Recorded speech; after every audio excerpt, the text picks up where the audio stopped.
आप सभी भावी शिक्षक शिक्षिकाओं का आपके अपने YouTube चैनल ऑनलाइन शिक्षण पर हार्दिक स्वागत है। मैं हूं आपके साथ अंजलि बालियान और आप सभी का स्वागत करती हूं। दोस्तों, ये आपकी DLED तृतीय सेमेस्टर कंप्यूटर की क्लास है और इस क्लास में हम प्रतिदिन राजन सीरीज के क्वेश्चंस को हम लेकर के चल रहे हैं फ़िलहाल। इसके बाद पवन सीरीज़ और बाकी बची जो भी कुछ होगी, जितनी भी आती है आपकी सीरीज़, उन सभी को कंप्लीट कराया जाएगा और बहुत ही अच्छे से, एक बहुत ही अलग ढंग से हम इस चीज़ को, इन प्रश्नों को समझेंगे ताकि आपके एग्ज़ाम में आने पर आपको वो चीज़ें कठिन ना लगे। तो आपको इतनी आसान भाषा में चीज़ों को समझाया जाएगा। रटने पर बिल्कुल फोकस यहाँ नहीं है, सिर्फ समझने पर है।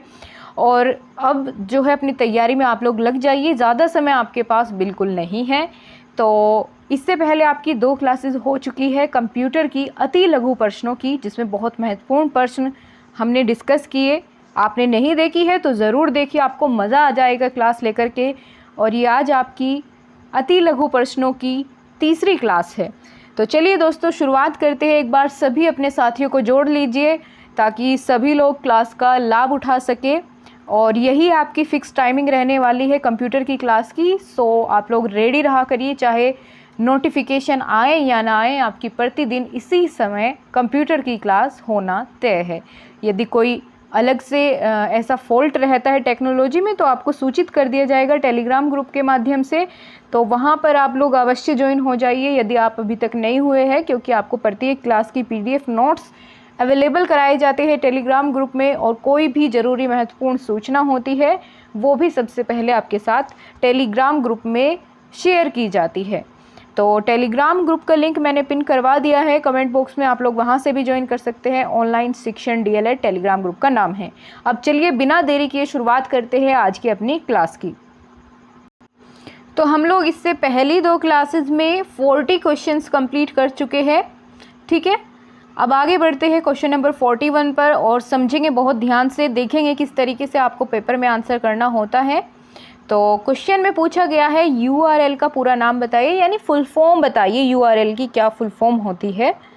तो 2017 में पूछा गया प्रश्न है, महत्वपूर्ण है। देखिए दोस्तों, U से डिनोट करेंगे हम यूनिफॉर्म, R से डिनोट होता है रिसोर्सेज और L से लोकेटर, यानी uniform resources locator. Uniform resource locator full form होती है URL की। क्या होती है? Uniform resource locator full form होती है URL की। इससे संबंधित आपका ज़्यादा कुछ पेपर में नहीं पूछा जाता सिवाय इसकी फुल फॉर्म के। तो इससे ज़्यादा चीज़ें हम इसके बारे में नहीं जानेंगे। इतना आप लोग याद रख लीजिए कि URL की फुल फॉर्म होती है यूनिफॉर्म रिसोर्स लोकेटर। MCQ में भी आपको देखने को मिल सकता है ये क्वेश्चन। आगे बात करते हैं, WLL का पूरा नाम लिखिए। यानी फिर से आपसे यहाँ पर फुल फॉर्म बहुत पूछी जाती है आपके इस पेपर में, ठीक है। काफ़ी सारी ऐसी टर्म्स हैं जिनकी फुल फॉर्म आपको बेहद ज़रूरी है याद रखनी, तो आपको बताती हुई मैं चलूँगी। प्रीवियस ईयर में पूछा गया क्वेश्चन है, WLL की फुल फॉर्म होती है वायरलेस लोकल लूप, ठीक है। क्या होता है? वायरलेस लोकल लूप, ये फुल फॉर्म होती है आपकी WLL, वायरलेस लोकल लूप, बिल्कुल। आगे बात करते हैं question number 43, internet reel chat क्या होता है। दोस्तों, यह एक सुविधा के माध्यम से एक व्यक्ति एक ही समय में हज़ारों लोगों से कंप्यूटर के द्वारा संचार कर सकता है। इन्फॉर्मेशन का आदान प्रदान करने को ही संचार कहते हैं। तो इसी को हम इंटरनेट रील चैट कहते हैं। रील चैट यानी कि एक ही व्यक्ति एक ही समय में हज़ारों लोगों के साथ कंप्यूटर के द्वारा संचार कर सकता है। कैसे कर सकते हैं हज़ारों लोगों के द्वारा संचार? चाहे वो वीडियो कॉन्फ्रेंसिंग के जरिए हो सकता है, ठीक है। तो एक साथ बहुत सारे कंप्यूटर अटैच हो जाते हैं, या फिर कोई ग्रुप हो सकता है जिसमें कि सभी लोग अपनी इंफॉर्मेशन शेयर कर सकते हैं एक ही समय में, एक साथ एक ही व्यक्ति हज़ारों लोगों के द्वारा संचार, उनसे कम्युनिकेट कर सकता है, उनसे संचार कर सकता है, ठीक है। तो उसे ही हम इंटरनेट रील चैट कहते हैं। आगे बढ़े, अगला क्वेश्चन है, शैक्षिक संस्थान संबंधी किन्हीं 2 वेबसाइट के नाम बता दीजिए जो कि शैक्षिक संस्थान से संबंधित है। तो चलिए बता देते हैं www.ncrt.com या फिर www.dbrao.ac.in, और SCERT की भी एक वेबसाइट है, ठीक है, मुझे अभी फ़िलहाल तो ध्यान नहीं आ रही है, SCERT.com करके कुछ। तो इसी तरीके से बहुत सारी एजुकेशनल वेबसाइट्स है, ठीक है, www.result.com। तो ऐसी काफ़ी सारी आप कह सकते हैं कि वेबसाइट्स होती है जो शिक्षण संस्थानों से संबंधित होती है। तो यहाँ इन दो के नाम आप लिख सकते हैं यदि आपके एग्ज़ाम में पूछ लिया जाता है। आगे बढ़ते हैं। अगला प्रश्न है और बहुत ही महत्वपूर्ण है, जिसमें पूछा गया है दूरस्थ शिक्षा का एक कार्य बताइए, क्या होता है दूरस्थ शिक्षा। दूरस्थ शिक्षा का मतलब ही समझ लीजिए, यानी डिस्टेंट एजुकेशन, जहां आपको रोज़ जाना ना पड़े क्लास लेने के लिए और आप किसी मोबाइल ऐप या कंप्यूटर के माध्यम से क्लास ले सकते हैं, ठीक है, उसी को ही दूरस्थ शिक्षा कहते हैं, डिस्टेंट लर्निंग कहते हैं। यानी आप घर बैठे किसी कोर्स को कंप्लीट कर लेते हैं, किसके हेल्प से, डिस्टेंट लर्निंग या डिस्टेंट एजुकेशन की हेल्प से।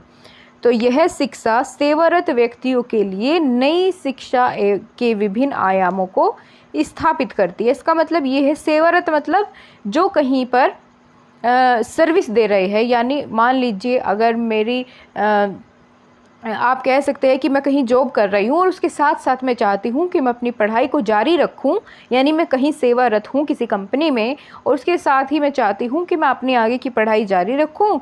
तो उसमें मैं डेली तो नहीं जा पाऊँगी क्योंकि मैं जॉब कर रही हूँ, तो उसके लिए मैं डिस्टेंट लर्निंग की सहायता से अपनी आगे की पढ़ाई को जारी रख सकती हूँ। तो शिक्षा में नए आयामों को स्थापित करने के लिए दूरस्थ शिक्षा ने कार्य किया। किसके लिए, सेवारत व्यक्तियों के लिए, यानी जो कहीं और पर पहले से काम कर रहे हैं उन व्यक्तियों के लिए। अगला क्वेश्चन है 46, ओवरहेड प्रोजेक्टर की एक उपयोगिता बताइए। ओवरहेड प्रोजेक्टर क्या होता है। ओवरहेड प्रोजेक्टर की अगर बात करें दोस्तों हम, इसकी सहायता से जो गृह निर्मित वस्तुओं को भी पर्दे पर दर्शाया जा सकता है। ये एक प्रोजेक्टर होता है। प्रोजेक्टर यानी कि आप बड़े पर्दे पर, ग्रीन पर्दे पर या फिर किसी भी पर्दे पर हम वस्तुओं की इमेजेस को देख सकते हैं इसकी हेल्प से। चलिए मैं आपको दिखा देती हूँ कैसा होता है ओवरहेड प्रोजेक्टर, ताकि आपको हमेशा ये चीज़ याद रहे। तो यहाँ पर आप लोग देख पाएंगे इस इमेज की हेल्प से, ये होता है ओवरहेड प्रोजेक्टर। अब यहाँ पर ये एक पर्दा है, ठीक है, इधर दीवार पर यहाँ ये एक पर्दा है जिस पर आप लोग इमेज देख पा रहे हैं। लेकिन एक्चुअली में क्या है कि जहाँ ये मशीन आपको दिख रही है, यहाँ ये पेपर रखा हुआ है, ये चार्ट रखा हुआ है, जिसको आप यहाँ इस पर्दे पर देख पा रहे हैं। तो इसको कहते हैं ओवरहेड प्रोजेक्टर। दिखने में ऐसा होता है। आई होप अब आपको क्लियर हो रहा होगा। इसकी हेल्प से क्या करते हैं, अब आप देख रहे हैं कि इसकी हेल्प से यहाँ पर यदि हम कोई शीट रखेंगे वो हमें कहाँ दिखाई देगी, इस पर्दे पर दिखाई देगी। तो इसकी मदद से हम क्या करते हैं कि गृह निर्मित वस्तुओं को भी हम पर्दे पर देख सकते हैं। क्लियर हुआ। अब चलिए इसी से संबंधित आपसे अगला प्रश्न भी इसी से संबंधित पूछ लिया गया है कि ओवरहेड प्रोजेक्टर में कौन कौन से भाग होते हैं। तो इसके दोस्तों आप देख पा रहे हैं 5 भाग होते हैं। कौन कौन से, पहला होता है कैबिनेट, फिर प्रोजेक्शन लेंस, उसमें लेंस लगा होता है जो फोकस करने में मदद करता है, ठीक है, और ठंडा करने की व्यवस्था होती है कि भाई ज़्यादा देर तक यूज़ करके गर्म ना हो, उसमें फ़ैन चलता रहता है। और फोकस व्यवस्था होती है, यानी उसको हम जितना चाहे उतनी स्क्रीन पर उसका फोकस कर सकते हैं, वो अपने हाथ में होती है। एपिडायस्कोप, तो ये सभी इसके पार्ट्स होते हैं ओवरहेड प्रोजेक्टर के। क्लियर हुआ, ठीक है। अब आगे बढ़ते हैं। अगला क्वेश्चन है, बहुत अच्छा क्वेश्चन है कि शिक्षा में सूचना एवं संचार प्रौद्योगिकी की उपयोगिता संबंधी किन्हीं 2 क्षेत्रों का उल्लेख करें। जैसे शैक्षिक नीति निर्धारण में और शैक्षिक सूचना संवहन में आप लोग प्रयोग कर सकते हैं संचार प्रौद्योगिकी का। शिक्षा के क्षेत्र में, शिक्षा और सूचना के क्षेत्र में आप लोग इन दोनों का प्रयोग कर सकते हैं, ठीक है। तो आगे बढ़ते हैं। इंटरनेट के मुख्य भाग कौन कौन से हैं। तो दोस्तों वही जो हमने बताए थे आपको, इंटरनेट के प्रमुख भाग, ये 2 बार रिपीट हो चुका है आपका क्वेश्चन और यहाँ तीसरी बार आपसे पूछा गया है। तो अब तक आपके दिमाग में सेट हो जानी चाहिए चीज़ें कि आप बिना आंसर देख पाए इसका कमेंट बॉक्स में आंसर करें। तो बताइए जल्दी जल्दी से इंटरनेट के प्रमुख भाग कौन कौन से हैं। ऑप्शंस आपको यहाँ पर नहीं दिए जा रहे हैं, आप ही को बताने हैं जितने भी भाग हैं, क्योंकि 2 बार मैं इस क्वेश्चन को रिपीट कर चुकी हूँ इससे पहली क्लासेस में और बहुत अच्छे से आपको चीज़ें समझा चुकी हूँ। तो जिसने पिछली क्लास देखी है ज़रूर कमेंट बॉक्स में आंसर कर रहे हैं, बहुत बढ़िया, well done. Telephone, computer, modem, network, उपग्रह संचार और नेटवर्क, इन सभी की ज़रूरत पड़ती है दोस्तों इंटरनेट का यूज़ करने के लिए। आगे बात करते हैं इंटरनेट की एक मुख्य विशेषता क्या है, ये बता दीजिए। आपकी सबसे ज़्यादा उपयोगिता या विशेषता सबसे बढ़िया इसकी क्या है? तो इसकी है दोस्तों, इंटरनेट की सहायता से मानवीय संचार व्यवस्था को सरल व बहुउपयोगी बनाया जा सकता है। इसका क्या मतलब है कि भैया सबसे ज़्यादा उपयोगी किसके लिए है? मानव ने बनाया है तो मानव के लिए सबसे ज़्यादा उपयोगी होगा। और मानव ने किस चीज़ के लिए ज़्यादा इसको महत्व दिया है? तो संचार व्यवस्था के लिए, अपनी जानकारियों का आदान प्रदान करने के लिए सबसे ज़्यादा इसको विशेष माना गया है, उपयोगिता दी गई है कि इसने क्या किया है? संचार को सरल बनाया है, सरस बनाया है और बहुउपयोगी बना दिया है। ठीक है, बहुत अच्छे। आगे बढ़ते हैं। विश्व में इंटरनेट की शुरुआत कब से मानी जाती है? विश्व की बात की गई है, ना कि भारत की। भारत में कब शुरुआत हुई थी? जल्दी कमेंट बॉक्स में आंसर करिए। कल ही क्लास में आपको मैंने ये चीज़ें बताई थी कि भारत में इंटरनेट की शुरुआत कब से मानी जाती है। तो विश्व की अगर बात करें 1969 से विश्व में इंटरनेट की शुरुआत मानी जाती है। क्लियर? आगे है इंटरनेट का एक कार्य बता दीजिए। इंटरनेट से संबंधित आपके काफ़ी सारे क्वेश्चन बन सकते हैं, क्योंकि महत्वपूर्ण इसमें टॉपिक है इंटरनेट आपके कंप्यूटर विषय का। और बहुत अच्छा क्वेश्चन यहाँ से आपको देखने को ज़रूर मिलेगा डेफिनेटली इस टॉपिक से। तो क्लियर हो जाएगा आपको, इन्हीं सीरीज़ के माध्यम से आपको सभी चीज़ें क्लियर हो जाएगी। और अपने दोस्तों को दोस्तों एक बार शेयर कर दीजिए ना, ताकि सभी लोग जुड़ पाए। आप लोग इतने से लोग देख रहे हैं और बाकी लोग को पता ही नहीं चलता है कि क्लासेस भी चल रही हैं यहाँ पर। तो आपकी ज़िम्मेदारी बनती है उनको इन्फॉर्म करना कि यहाँ पर इनकी सभी क्लासेस उनको प्रोवाइड की जा रही है, क्योंकि आप ही के लिए ये क्लास रखी जाती है। आप ही की भारी डिमांड पर कंप्यूटर की क्लास शुरू की गई है। तो चलिए बात करते हैं इंटरनेट का एक कार्य बता दीजिए फटाफट से, क्या हो सकता है? विश्व की समस्त कार्य क्षेत्रों से जुड़ी जानकारियों को उपयोगकर्ताओं की खोज पर त्वरित प्राप्त कराना इंटरनेट का एक प्रमुख कार्य है। यदि इसकी लैंग्वेज आपको थोड़ी टफ लगती है तो आप अपने तरीके से लिख लीजिए कि विश्व की समस्त जानकारियों को उपयोगकर्ता के सामने प्रस्तुत करना या उपयोगकर्ता की खोज पर उसके सामने प्रस्तुत करना। ठीक है, यही कार्य होता है इंटरनेट का। या फिर आप ऐसे भी कह सकते हैं कि विश्व में कहीं भी एक व्यक्ति को यदि दूसरे व्यक्ति के साथ संचार करना है, उससे कम्युनिकेट करना है, तो आप इंटरनेट की हेल्प से कर सकते हैं। आगे अगर बात करें कंप्यूटर सिस्टम के अंग कौन कौन से होते हैं? भैया कंप्यूटर सिस्टम के अंग पूछे हैं यहाँ पर, तो क्या क्या होते हैं? कंप्यूटर का एक हार्डवेयर होता है, ठीक है, सॉफ्टवेयर होते हैं कंप्यूटर में काफ़ी सारे, और कंप्यूटर का डाटा होता है, कंप्यूटर प्रयोगकर्ता भी होना ज़रूरी है, और उसको गाइडलाइंस एवं विधियाँ यानी जो निर्देश होते हैं उसको गाइडलाइंस जो होती है, जो आप प्रेस करते हैं कीज़ माउस का यूज़ करके, उसको जो इंस्ट्रक्शंस देते हैं वो उसको मिलने चाहिए। तो यही सब क्या है? अंग होते हैं कंप्यूटर के सिस्टम के। 2018 में आया हुआ क्वेश्चन है, तो बहुत ध्यान से आप लोगों को देखना है। PDF के लिए आप टेलीग्राम ग्रुप पर ज्वाइन कर लीजिए, कमेंट बॉक्स में लिंक पिन कर दिया गया है, वहाँ से ज्वाइन कर सकते हैं और वहाँ पर आपको क्लास के बाद PDF प्रोवाइड की जाती है। टेली कॉन्फ्रेंसिंग के कितने प्रकार है? बहुत बेहतरीन सा क्वेश्चन है, ध्यान रखिएगा। 2018 में पूछा गया है कि टेली कॉन्फ्रेंसिंग के प्रकार बता दीजिए भैया। तो यहाँ पर audio conference, video conference, computer conference, ये सभी 3 प्रकार की होती है टेली कॉन्फ्रेंसिंग। ऑडियो कर सकते हैं आप, वीडियो कर सकते हैं, या कंप्यूटर की हेल्प से कर सकते हैं कंप्यूटर कॉन्फ्रेंसिंग। तो क्लियर हो गया आपको, 3 टाइप्स होते हैं, ऑडियो, वीडियो, कंप्यूटर। क्लियर? अगला क्वेश्चन है शैक्षिक रेडियो को संक्षिप्त में समझाइए। 2018 में आया हुआ प्रश्न है, और कल की क्लास में भी इससे संबंधित प्रश्न आपका आया था कि शिक्षा के क्षेत्र में रेडियो का क्या महत्व है। तो वही क्वेश्चन यहाँ फिर से रिपीट हुआ है, चलिए देखते हैं। रेडियो द्वारा नियमित रूप से विद्यालय की विभिन्न कक्षाओं के छात्रों के शैक्षिक कार्यक्रम प्रसारित किए जाते हैं। रेडियो द्वारा प्रसारित इनको ही शैक्षिक रेडियो की संज्ञा दी जाती है। यानी जो रेडियो पर जो भी कार्यक्रम प्रस्तुत किए जाते हैं जो शिक्षा से संबंधित होते हैं उसे ही हम शैक्षिक रेडियो कह देंगे। भाई शिक्षा से संबंधित जो भी चीज़ें प्रसारित होगी, उस पर जो भी कार्यक्रम आएगा तो शैक्षिक रेडियो हम उसको बोल देते हैं। आगे बात करते हैं, अगला क्वेश्चन है स्मार्ट कक्षाओं से आप क्या समझते हैं। स्मार्ट मतलब ये नहीं है कि दिखने में स्मार्ट है कक्षाएं।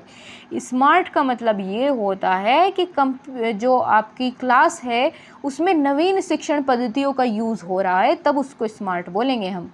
चलिए देखते हैं, यहाँ आप बहुत अच्छे से समझ जाओगे कि स्मार्ट कक्षाओं से हमारा तात्पर्य उन नवीन शिक्षण प्रक्रिया से है जहाँ शिक्षा प्रदान करने के लिए किसी विद्यालय भवन की ज़रूरत नहीं होती है। और तो फिर किसकी होती है?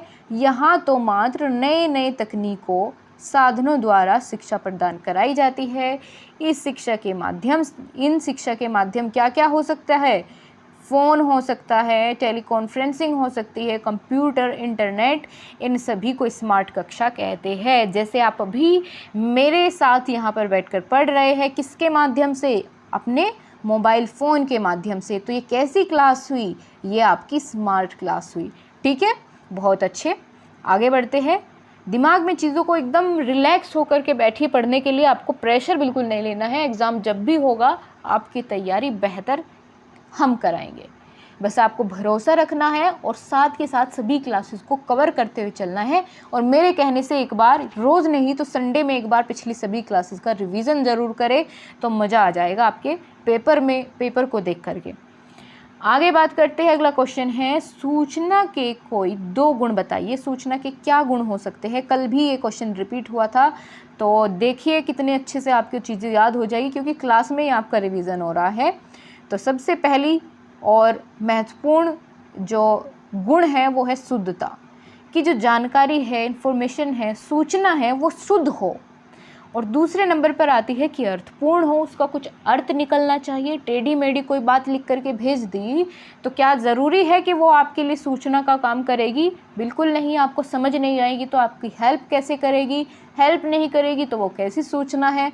तो यहाँ पर एक अर्थपूर्ण और शुद्ध होना ज़रूरी है सूचना का। अगला क्वेश्चन है, लो आ गया, जिसका इंतज़ार था, कि कम्युनिकेशन शब्द की उत्पत्ति लैटिन भाषा के किस शब्द से मानी जाती है? बहुत बढ़िया क्वेश्चन। तो संचार को, मैंने आपको कई बार बीच में बता चुकी हूँ मैं कि संचार को ही इंग्लिश में, अंग्रेजी में कम्युनिकेशन कहते हैं। और संचार का मतलब क्या होता है? कम्युनिकेशन का मतलब होता है अपने भावों, विचारों या जानकारी को आदान प्रदान करना। ठीक है, उसे ही हम कम्युनिकेशन कहते हैं। हिंदी में उसे संचार कह देते हैं। कम्युनिकेशन शब्द की उत्पत्ति लैटिन भाषा के कम्युनिस शब्द से मानी जाती है। किससे? कम्युनिस शब्द से, और जिसका अर्थ होता है सामान्य बनाना। ठीक है, सामान्य बनाना अर्थ होता है कम्युनिकेशन का। लैटिन भाषा में कम्युनिस शब्द से इसकी उत्पत्ति मानी जाती है। कम्युनिकेशन को हिंदी में संचार कहते हैं। बहुत बढ़िया, सभी लोग लाइक कर दीजिए। मज़ा आ रहा है ना क्लास में आपको? बहुत अच्छे। चलिए आगे दोस्तों, आपसे पूछा गया है छात्रों के उपयोग के लिए पुस्तकों की प्राप्ति संबंधी वेबसाइट का वर्णन करिए। यानी जहां से आप ऑनलाइन बुक्स, नोट्स परचेज़ कर सकते हैं, ऐसी कोई वेबसाइट्स के नाम यहाँ पर पूछे गए हैं। तो बता दीजिए भैया। आप अमेज़न से ले सकते हैं, www.amazon.com, फैबमार्ट से ले सकते हैं, फ्लिपकार्ट से ले सकते हैं, एसमार्ट से ले सकते हैं, या www.bookonline.com से ले सकते हैं। तो ये वेबसाइट्स के नाम हैं जहाँ से आप ऑनलाइन पुस्तकें खरीद सकते हैं। बिल्कुल यही यहाँ पर पूछा गया था प्रश्न में। अब आपसे दोस्तों यहाँ पूछा गया है कि छात्रों के उपयोग के लिए रोजगार प्राप्ति संबंधी वेबसाइट्स का वर्णन करिए, कौन कौन सी हो सकती है। तो चलिए बता देते हैं, www.fresherjob.com, careerjobs.com, alltimeexams.com या alltimejobs.com, www.bankjobs.com। ये कैसी वेबसाइट है जो रोजगार के संबंधित जानकारी देती है, उन्हें ही हम इस कैटेगरी में रखेंगे। और जो इससे पहले हमने डिस्कस करी वो ये थी कि यहाँ से आप ऑनलाइन पुस्तकें इन वेबसाइट से परचेज़ कर सकते हैं। तो दोनों के बीच में अंतर आपको समझना ज़रूरी है। और यदि आप कहेंगे तो एक दिन मैं क्या करूँगी, एक लिस्ट बना दूँगी आपकी, उसमें मैं यहाँ पर रोज़गार संबंधी वेबसाइट्स के कुछ नाम 3 से 4, ठीक है, और बुक परचेज़ करने की 3-4 वेबसाइट्स के नाम, जहाँ पर आपको एजुकेशन से रिलेटेड नॉलेज मिलती है उसके 3-4 नाम। तो इस तरीके से आपको कुछ इन्फॉर्मेशंस चार्ट के माध्यम से प्रोवाइड कर दी जाएगी ताकि आपको आसानी हो याद रखने में, ठीक है। आप लोग कमेंट बॉक्स में जैसा कहेंगे वैसा आपके लिए उचित समझा जाएगा। और आज की आपकी क्लास में इतना ही, फिर मिलेंगे आपसे अगली क्लास में कल। तो तब तक अपना रिवीजन करें और बाकी सभी क्लासेस को ले, जितनी भी आज क्लास हुई है आपकी तैयारी बहुत बेहतर होगी, आपको खुद पॉजिटिव फील होगा।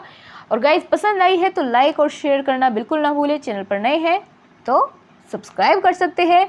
तब तक के लिए धन्यवाद, फिर मिलेंगे, बाय बाय, टेक केयर, जय हिंद, जय भारत।